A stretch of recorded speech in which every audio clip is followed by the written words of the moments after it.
Hey, what's good, everybody? Just like that, that's a sliding roundhouse kick. And today, we're actually going to be breaking that down for you guys. So it's very, very similar to just a regular roundhouse kick.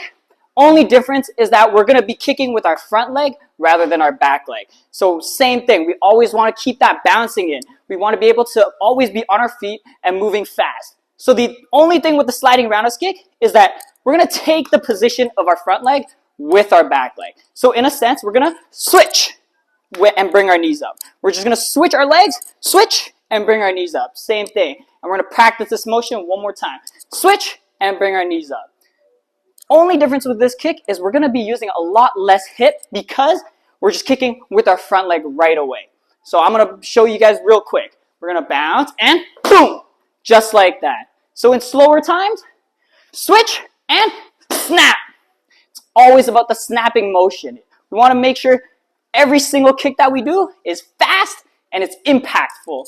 So one more time. We're going to bounce and slide just like that. And if you like that video, like and subscribe. Thanks for watching.